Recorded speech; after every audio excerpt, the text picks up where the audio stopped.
Le jour de Noël, ma mère a offert à ma sœur un sac de créateur d'une valeur de 500 $. Elle m'a donné une bougie usagée et a ricané. Eh bien, c'est tout ce à quoi tu es bon de toute façon. Peut-être qu'elle peut le vendre pour l'argent du déjeuner, se moqua mon frère.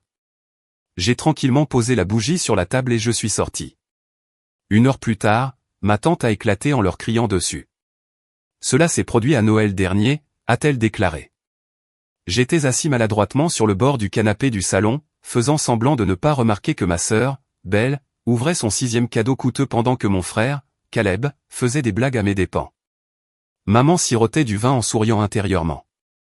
Quand est finalement venu le temps de mon cadeau, maman m'a tendu une bougie usagée avec un petit haussement d'épaule suffisant et a dit. Eh bien, c'est tout ce à quoi tu es bon de toute façon.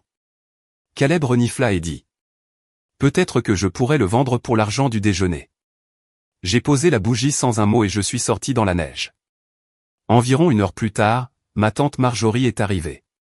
Je jure que toute la maison a été secouée par les cris qui ont explosé après qu'elle ait découvert ce qui s'était passé. Lorsque les gens parlent de souvenirs de vacances, ils parlent généralement de rire au coin du feu, de pyjamas assortis et de l'odeur des biscuits à la cannelle. J'ai toujours voulu ça. Mon Dieu, comme je le voulais. Mais nos Noëls étaient un type de tradition différent de celui où l'air était serré, comme si vous reteniez votre souffle tout le temps, en attendant que la prochaine petite cruauté atterrisse. Je suis arrivé à la maison de mon enfance vers midi, l'essuie-glace grinçant contre la neige qui tombait. Une partie de moi a réfléchi encore quelques fois au fait de faire le tour du pâté de maison. Je n'étais pas en retard volontairement. Je m'achetais des minutes supplémentaires de calme. Quand je suis finalement entré, maman a à peine levé les yeux du canapé où elle était perchée à côté de Belle, s'affairant sur le nœud de son sac de créateur fraîchement déballé. La voilà, dit maman en souriant sans même manquer un battement. Belle se tourna et me fit un petit sourire serré, le genre qu'on fait à un collègue qu'on déteste secrètement. Caleb était affalé sur le fauteuil inclinable, une manette déjà à la main, riant d'une blague que je n'avais pas entendue.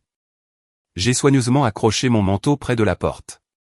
La maison avait toujours la même apparence, la vieille cheminée en briques rouges, les poutres en bois au plafond, maison ne s'y sentait plus comme chez soi. Ce n'était pas le cas depuis des années. J'ai essayé de m'asseoir tranquillement, espérant pouvoir me fondre dans le décor. Mais l'espoir était une chose dangereuse dans ma famille. Maman a tapé dans ses mains de façon dramatique. Oh, nous avons presque oublié Mallory. La façon dont elle l'a dit, comme si c'était une punchline. Belle renifla dans sa barbe. Caleb se contentait de regarder, un lent sourire apparut sur son visage. Maman a attrapé un petit sac cadeau froissé sur la table d'appoint et me l'a tendu entre 2 doigts comme si c'était quelque chose de sale.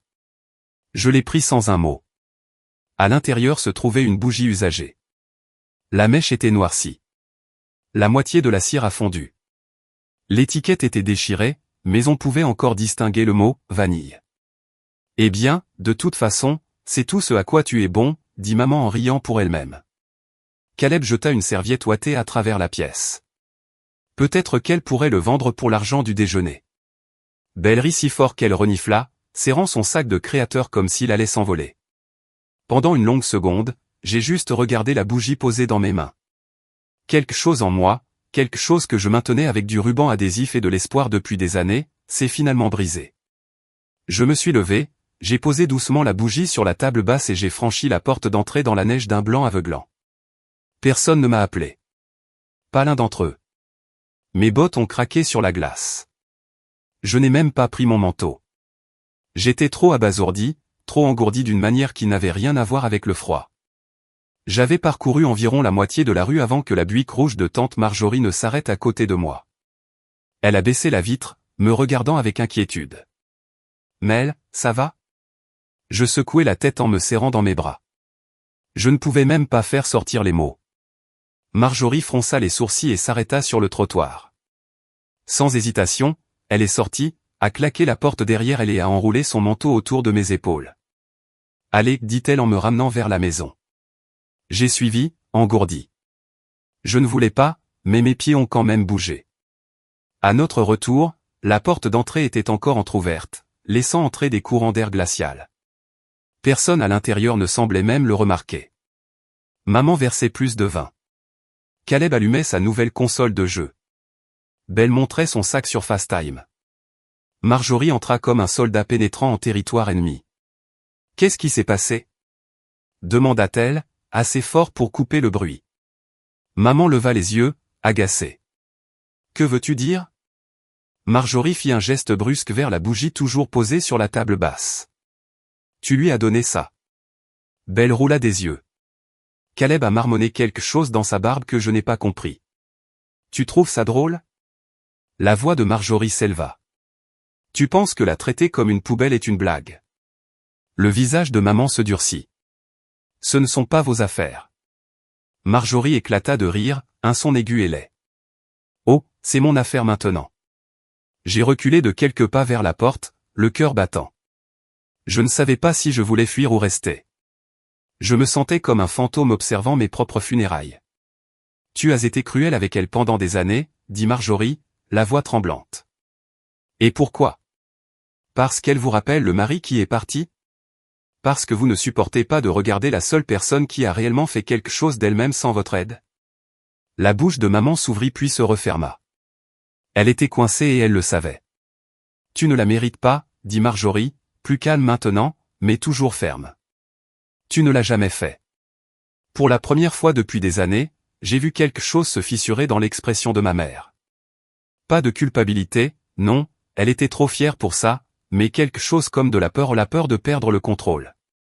Belle croisa les bras de manière protectrice sur son sac. Caleb fit semblant de jouer avec les cordons de la console, refusant de croiser le regard de qui que ce soit. Personne n'a dit un mot lorsque Marjorie m'a attrapé la main et m'a tiré vers la porte. Nous sommes montés dans sa buick et sommes restés assis là pendant un moment en silence. La chaleur s'est installée, embuant les vitres. « Tu n'es pas obligé de revenir en arrière, » dit-elle finalement. « Vous n'aurez jamais besoin de revenir en arrière. » J'ai regardé mes mains sur mes genoux. Ils tremblaient. « Je ne sais pas où aller d'autre, » murmurai-je. « Tu viens à la maison avec moi, » dit-elle immédiatement. « Ce soir, demain, aussi longtemps qu'il te faudra. » Les larmes me montèrent aux yeux si vite que je ne pus les retenir. Pour la première fois depuis très longtemps, je n'avais pas l'impression d'y penser après coup. Je me sentais vu. Je me sentais désiré. Marjorie conduisait prudemment dans la neige, la main fermement sur le volant. J'ai appuyé ma tête contre la fenêtre, regardant le paysage blanc se brouiller. Nous nous sommes arrêtés dans un restaurant à la périphérie de la ville, un de ces vieux restaurants avec des enseignes aux néons vacillantes et des cabines en vinyle craquelé. Elle nous a commandé des crêpes et du chocolat chaud, même si c'était déjà la fin de l'après-midi. Je ne pouvais pas manger grand-chose, mais j'ai bu le chocolat chaud. Cela m'a réchauffé de l'intérieur. Marjorie ne m'a pas pressé de parler. Elle m'a simplement laissé m'asseoir là, absorbant la chaleur, le bruit des plats qui tintent et les conversations basses tout autour de nous. À un moment donné, j'ai réalisé que je souriais un peu. C'était étrange, comme si j'étirais des muscles que je n'avais pas utilisés depuis des années. J'aurais dû intervenir plus tôt, dit doucement Marjorie, ses doigts traçant le bord de sa tasse de café. Je pensais qu'il verrait peut-être ce qu'il faisait. Réveillez-vous tout seul. Il n'allait jamais le faire, dis-je, me surprenant moi-même par la stabilité de ma voix. Elle hocha la tête, la bouche serrée. Peut-être que c'est mieux ainsi, ai-je ajouté. Pose propre. Marjorie m'a regardé avec quelque chose comme de la fierté dans les yeux. Peut-être, dit-elle. Peut-être que oui. La neige ne cessait de tomber dehors, épaisse et sans fin. Et pour la première fois depuis très longtemps, j'ai commencé à croire que peut-être, juste peut-être, je pourrais construire quelque chose de mieux à partir des pièces qu'ils ont laissées derrière eux. Le restaurant sentait la graisse de bacon et le sirop d'érable, et la chaleur sortant des anciennes bouches d'aération bourdonnait en arrière-plan. C'était le genre d'endroit où personne n'était pressé, où la serveuse vous appelait chérie et glissait des crémiers supplémentaires sur votre table sans rien demander. Marjorie et moi sommes restés longtemps assis dans la cabine, sirotant un café tiède et un chocolat chaud, regardant l'amas de neige plus haut à l'extérieur. Aucun de nous ne semblait pressé de bouger. À un moment donné, mon téléphone a sonné sur la table. Je ne l'ai pas regardé, mais Marjorie l'a fait. J'ai vu le léger rétrécissement de ses yeux. « Maman » demandai-je doucement. Elle hocha la tête. Quelques textes. J'ai retourné le téléphone face vers le bas sans les lire. Je savais déjà ce qu'il dirait. Pas des excuses, mais des accusations. Comment oserais-je les embarrasser ? Comment oserais-je gâcher Noël? Il fut un temps où un seul message froid de maman pouvait m'envoyer dans une spirale de doute et de honte. Mais assis là en face de Marjorie, le poids était différent au plus léger, d'une manière ou d'une autre. Tu n'es pas obligé de répondre, dit-elle doucement en remuant son café. Je sais, dis-je. Et je le pensais. Lorsque nous avons finalement rassemblé nos affaires et sommes retournés à la voiture, le monde extérieur était différent, plus doux, plus calme. Les routes étaient recouvertes de neige fraîche et les lumières de Noël qui clignotaient sur les porches et les devantures de magasins semblaient faibles et lointaines. La maison de Marjorie n'était pas loin, un ranch confortable à un étage à Baldwinville, niché derrière une rangée de pins imposants. Son allée était à moitié enterrée, mais elle a réussi à traverser, les pneus craquant et glissant un peu. À l'intérieur, la maison était chaude et sentait légèrement la fumée de bois et les biscuits au sucre. Elle avait un petit arbre artificiel dans le coin, décoré de simples ornements rouges et dorés. Rien d'extraordinaire, mais c'était vraiment confortable.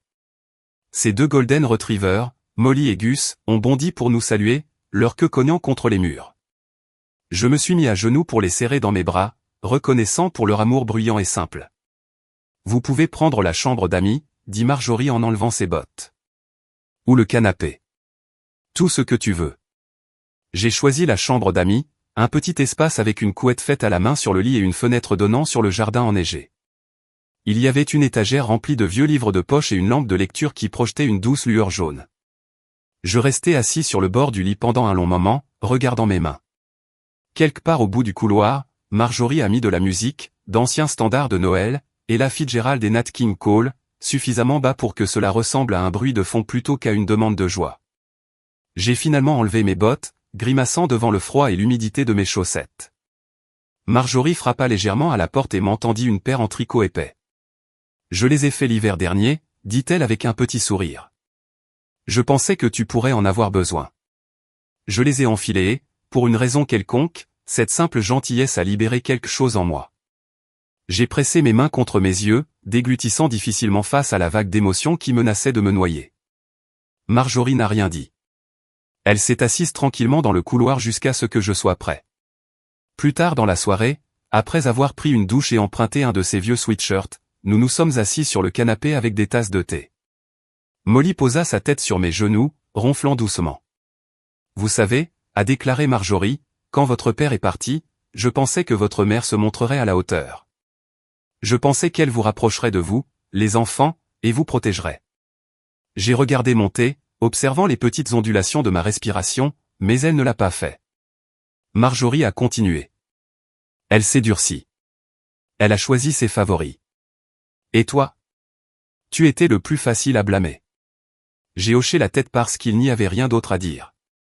Tu ne le méritais pas, dit-elle simplement. Personne n'avait jamais dit ça à voix haute auparavant. J'y ai pensé. Je l'avais crié dans mon oreiller. Mais l'entendre parler calmement, sans drame, c'était comme si quelqu'un ouvrait une porte en moi. Pendant longtemps, je suis resté assis là, laissant la vérité s'installer. Le téléphone sonna à nouveau sur la table basse. Je l'ai ignoré. Au lieu de cela, j'ai pris un petit bonhomme de neige en céramique sur la table d'appoint de Marjorie et je l'ai retourné entre mes mains. Il était ébréché et vieux, il manquait un petit morceau de son écharpe. J'ai trouvé ça dans un vide-grenier il y a des années, a déclaré Marjorie en souriant. 50 cents. Les 50 meilleurs cents que j'ai jamais dépensés. Je lui rendis mon sourire, un vrai sourire cette fois. J'ai alors été frappé par le fait que de petites choses ou des bonhommes de neige ébréchés, des chaussettes tricotées, des crêpes de fin de soirée pouvaient mieux assembler une vie que de grands gestes ou des cadeaux coûteux. J'ai passé les jours suivants chez Marjorie. Nous avons regardé de vieux films, préparé des biscuits à partir d'un mélange en boîte et emmené les chiens faire de courtes promenades glissantes. Ce n'était ni magique ni digne d'Instagram. C'était ordinaire. C'était réel. Maman n'arrêtait pas d'envoyer des SMS. Belle aussi. Des tentatives surtout timides et performatives pour me culpabiliser à nouveau dans le giron. Je n'ai pas répondu. Caleb a envoyé un texto qui m'a presque fait rire. Vous faites toute une histoire avec rien. Je n'ai même pas pris la peine de répondre. Le troisième jour, Marjorie m'a trouvé assis à la table de la cuisine, regardant par la fenêtre givrée les pins alourdis de neige. Tu penses y retourner? Demanda-t-elle prudemment. Je secouai la tête. Non. Bien, dit-elle en posant une assiette de pain grillé devant moi. Il ne mérite pas un autre morceau de toi. J'ai mangé du pain grillé, l'appétit étant encore à moitié manquant. Mais si? Et s'il ne changeait jamais, murmurai-je. Marjorie s'est assise en face de moi, son visage gentil mais ferme. Ils ne le feront pas, a-t-elle déclaré. Ils continueront à faire ce qui est facile. C'est vous qui devez changer. J'y ai pensé toute la matinée. À peu près combien de temps j'avais passé à essayer de gagner des bribes d'amour. Combien de vacances, d'anniversaires et de remises de diplômes j'avais enduré, espérant quelque chose de différent et étant écrasé à chaque fois. Peut-être que Marjorie avait raison. Peut-être qu'attendre qu'il change n'était qu'une autre façon de rester piégé. Ce soir-là, après avoir fini de dîner, j'ai sorti mon téléphone. Je n'ai pas répondu. Je n'ai pas discuté. Je ne me suis pas expliqué. Je viens de les bloquer tous les trois, maman, Belle, Caleb. Ma main a tremblé un peu quand je l'ai fait. Mais ensuite, l'air était plus clair. Plus propre, comme ouvrir une fenêtre dans une pièce étouffante depuis des années. Marjorie l'a remarqué. Elle n'a rien dit, mais elle a souri un peu en feuilletant les chaînes de télévision. Nous avons fini par regarder un vieux film de Noël en noir et blanc. Je ne me souviens même pas du titre, mais je me souviens d'être assis là sous une épaisse couverture, Gus ronflant à mes pieds, ressentant une sorte de paix que je n'avais pas ressentie depuis des années. Ce n'était pas dramatique. Ce n'était pas un moment cinématographique géant. C'était juste ma respiration plus facile pour la première fois depuis longtemps. Les jours se sont ensuite estompés. La neige ne cessait de tomber dehors, régulière et silencieuse, assourdissant le monde de blanc. Je ne suis pas retourné à mon appartement tout de suite. Marjorie ne m'a pas demandé quand j'avais prévu de partir et j'étais reconnaissante pour cette compréhension tacite. Chaque matin, je me réveillais avec l'odeur du café frais et le bourdonnement sourd de la radio qui diffusait des vieux classiques dans la cuisine. Marjorie préparait toujours suffisamment de petits déjeuners pour deux, que j'aie faim ou non. Parfois, nous étions assis ensemble dans un silence paisible, feuilletant les journaux, buvant lentement alors que la lumière du jour avait du mal à percer les nuages. Je m'attendais toujours à ce que la culpabilité s'installe. Une petite partie de moi pensait toujours que je devais à ma mère de pardonner, d'arranger les choses. Mais plus je restais éloigné, plus cette voix devenait faible. Un matin, alors que j'étais assis dans l'un des pulls surdimensionnés de Marjorie, parcourant sans but les sites d'emploi sur mon ordinateur portable, elle a déposé une pile de brochures devant moi. Je l'ai regardée, confuse. Juste quelques idées, dit-elle légèrement en sirotant son café. Des ateliers, des cours, des choses qui pourraient vous plaire. Je les ai feuilletés, des cours d'écriture créative au collège communautaire, des opportunités de bénévolat à la bibliothèque, une annonce pour un petit club de lecture qui se réunissait une fois par mois dans un café local. Cela m'a frappé plus fort que prévu. Comment elle a vu des possibilités là où je ne voyais que du vide? Comment elle pensait que je pourrais avoir un avenir au-delà de la simple survie? Je ne sais pas, dis-je, la voix légèrement brisée. Je me sens tellement en retard. Marjorie se pencha en arrière sur sa chaise, me regardant pensivement. Derrière quoi, elle a demandé. La vie n'est pas une course. J'ai regardé mes mains, sentant la vieille honte familière piquer sur les bords. J'ai pensé à Belle avec sa carrière parfaite, ses sacs à main coûteux. À propos de Caleb, avec ses blagues faciles et son charme. À propos de maman qui accomplissait toujours le numéro familial parfait pour celui qui regardait. Comparé à eux, je me sentais comme un échec. Vous leur avez survécu, dit Marjorie comme si elle lisait dans mes pensées. Ce n'est pas rien, Mallory. C'est tout. Quelque chose se relâcha dans ma poitrine à ces mots. Je n'ai pas pleuré. Pas à ce moment-là, mais je l'ai senti. Ce lent déroulement, comme si quelqu'un dénouait doucement un nœud qui m'étranglait depuis des années. Plus tard dans l'après-midi, nous avons emmené les chiens au parc. Les trottoirs étaient dangereux avec de la glace tassée et nous nous traînions prudemment, riant à chaque fois que l'un de nous glissait un peu. Molly bondit en avant, sillonnant des congères plus hautes qu'elle. Gus restait proche, son souffle soufflant de petits nuages dans l'air. Pendant que nous marchions, Marjorie m'a raconté sa propre vie, les parties que je ne connaissais pas. Comment elle s'était mariée jeune et avait divorcé jeune. Comment elle a passé des années à penser qu'elle était brisée parce qu'elle ne s'était jamais remariée, qu'elle n'avait jamais eu d'enfant. Avant, je pensais que quelque chose n'allait pas chez moi, dit-elle en resserrant son écharpe autour de son cou. Mais j'ai ensuite réalisé que je construisais simplement un autre type de vie. Nous nous sommes arrêtés près d'un étang gelé, à la surface lisse et brillante sous le ciel gris. Quelques enfants patinaient maladroitement, leurs parents criant des avertissements depuis le rivage. Je ne sais pas quel genre de vie je suis censé construire, admis-je doucement. Marjorie sourit, les joues roses à cause du froid. Quelle que soit la sorte que tu veux, dit-elle simplement. Cette nuit-là, j'ai sorti de mon sac un vieux cahier, auquel je n'avais pas touché depuis des années. C'était quelque chose que je gardais quand j'étais plus jeune, rempli de poèmes à moitié terminés et de nouvelles que personne ne lisait jamais. Je m'assis près du feu, un stylo à la main, regardant la page blanche. Pendant longtemps, je n'ai pas su quoi écrire. Tout semblait trop gros, trop cru. Mais finalement, lentement, les mots ont commencé à venir, s'arrêtant d'abord, comme un veau nouveau-né qui apprend à marcher. Ensuite, plus stable. Bien sûr. J'ai écrit sur la neige, sur le silence, sur le recommencement. Marjorie n'a pas interrompu. Elle m'a juste apporté une tasse de thé, l'a assise à côté de moi et m'a ébouriffé les cheveux comme si j'étais encore un petit enfant. C'était une si petite chose, mais cela signifiait tout. Le lendemain matin, je me suis réveillé avec le soleil qui traversait la fenêtre de la chambre d'amis. Le premier vrai soleil depuis des jours. Cela a illuminé le givre sur le verre, le transformant en motif scintillant qui semblait presque délibéré, comme si la nature avait gravé des vitraux rien que pour moi. Je m'assis lentement, m'étirant, sentant la raideur de mes muscles après de trop nombreuses nuits, serrés contre le froid et la peur. Mais aujourd'hui, c'était différent, plus lâche, plus léger. Je me suis dirigé vers la cuisine pour trouver Marjorie fredonnant dans sa barbe pendant qu'elle préparait la pâte à biscuits. Sans réfléchir, j'ai attrapé un tablier du crochet et je l'ai rejoint. Nous nous déplacions facilement, comme si nous le faisions depuis des années. Pas de paroles acerbes, pas de regards pointus, juste le rythme tranquille des gens qui se choisissent jour après jour.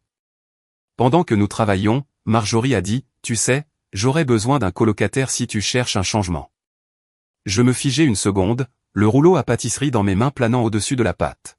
« Vous êtes sûr ?» ai-je demandé avec précaution. « Je ne veux pas imposer. » Marjorie renifla. « S'il vous plaît, je vis avec les chiens depuis trop longtemps. Cela ne me dérangerait pas d'avoir quelqu'un avec qui crier à la télé. » J'ai souri, sentant quelque chose dans ma poitrine s'étirer et respirer. « Je vais y réfléchir, dis-je. » Mais nous savions tous les deux que je pensais déjà oui. Ce soir-là, pendant que Marjorie promenait les chiens, je me suis assis à la table de la cuisine avec mon ordinateur portable ouvert. J'ai postulé pour quelques concerts d'écriture indépendants. Des petites choses, rien de glamour, des articles de blog, des descriptions de produits, des choses qui ne me rendraient pas riche mais qui pourraient m'aider à acquérir un peu d'indépendance. C'était terrifiant. C'était passionnant. Les notifications de ma famille ont finalement ralenti. Quelques derniers textos sans enthousiasme de Belle, un appel de Caleb que je laisse passer sur la messagerie vocale. Je ne l'ai pas écouté. Je n'en avais pas besoin. Je n'étais plus en colère. Je viens juste de mendier des restes.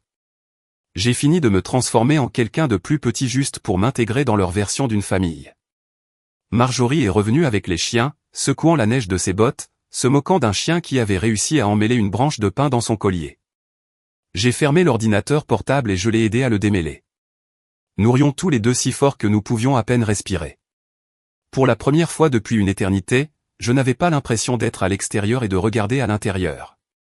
J'étais ici. J'étais à la maison. Ou du moins, j'y arrivais.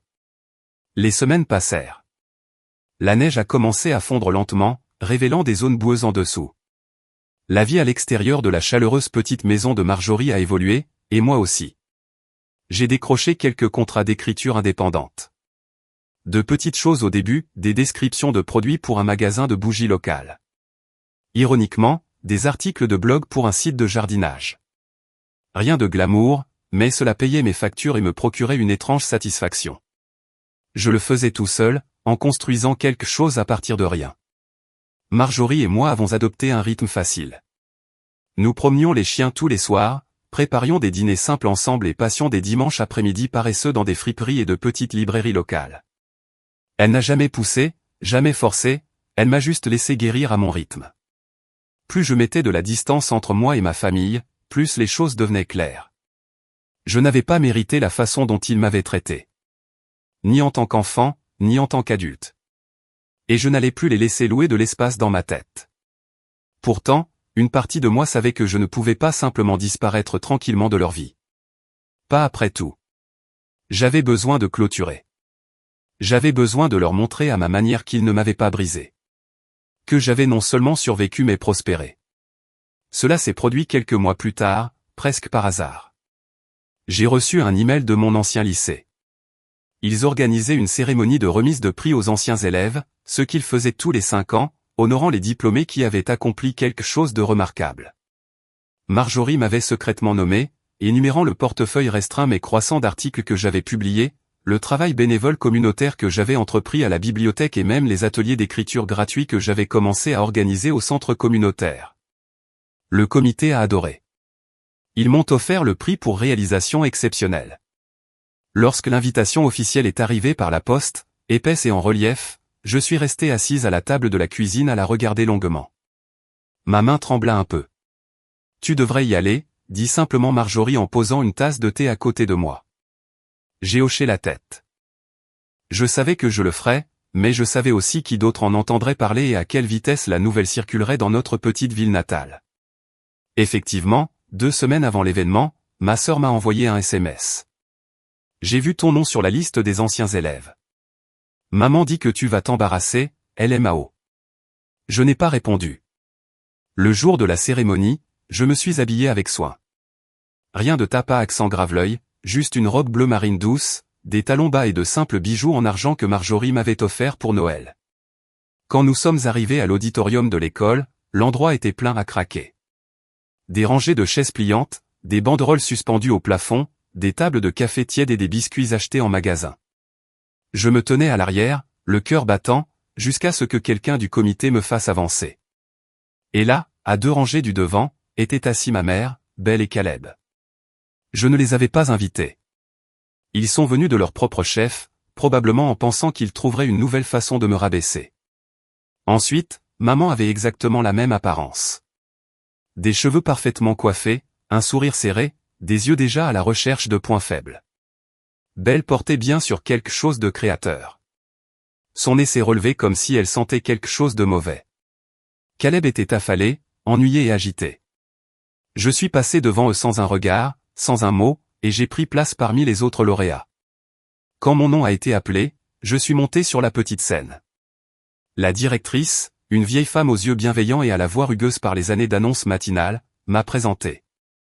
Elle a parlé de résilience, de reconstruction, de réussite non pas par la richesse ou la gloire, mais par le courage et la persévérance. Je me tenais sur le podium, les mains fermes, la voix claire. J'ai remercié mes mentors. J'ai remercié ma communauté. J'ai remercié les personnes qui m'avaient soutenu lorsque j'en avais le plus besoin. Je n'ai pas remercié ma famille. Quand j'ai fini, les applaudissements étaient forts et sincères.